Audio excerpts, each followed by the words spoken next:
Hello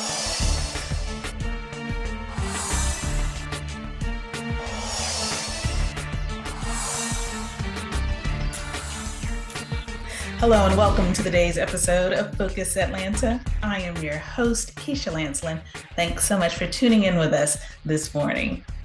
In this week's episode, CenterWell Senior Primary Care will explain the impact of loneliness on the health and well-being of the seniors in our lives. Minute Clinic will provide tips on how to enjoy a healthy holiday season. And we will learn how to set better tech boundaries. We'll begin discussing the national youth homelessness crisis as illuminated in the film No Address. I'm here with Jennifer Stolo of Robert Craig Films. Good morning. How are you? Thank you so much for making time for us here on Focus Atlanta. Oh, absolutely. I'm glad to be here. Now, I think that we all have heard the statistics of teens and children and homelessness, but what made you want to do this movie? Well, I think, to the statistics, 2.8 million people are homeless across the United States, and it's staggering, and more than half of those are children.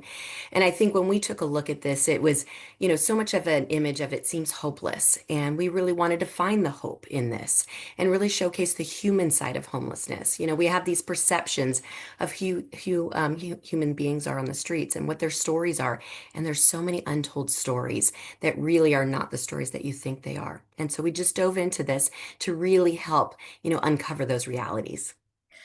I love that because I think that when we see the faces of the people that we consider, homelessness or the people who are unhoused, we don't always make a connection to their age, to their circumstance. You guys kind of touch on all of that. We did, yeah. We started out with looking at a movie, right? No Address.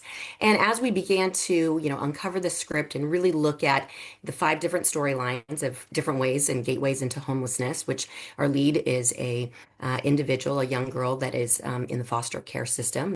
I know here in California, one out of every three foster youth that leave the system end up homeless on our streets. And so it's a reality, that we see in so many gateways into homelessness, mental health, addiction, economics. And so really what was important to us to make sure that this movie was authentic and that it really touched on the true realities of what we see here on the streets. And so what we actually did is we journeyed across the country for 3 weeks, across 18 states, 20 major cities with high levels of homelessness to really study and understand, this American crisis.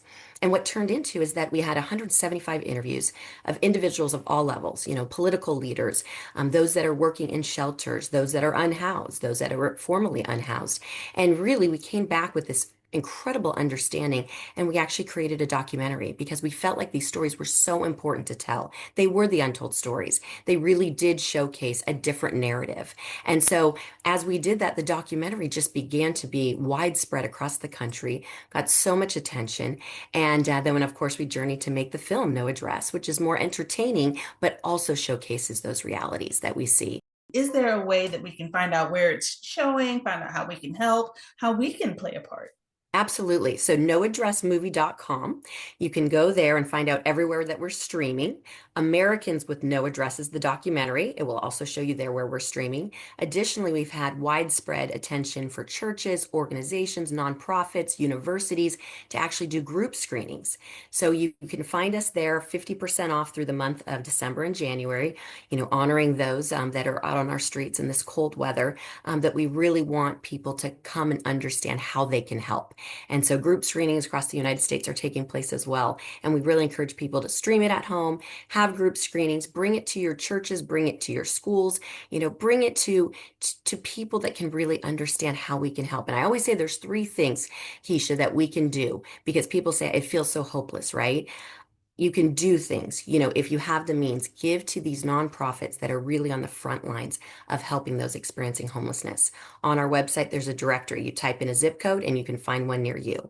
We're partnered on a national level with Citygate Network and Salvation Army, and they are incredible partners along with many other nonprofits.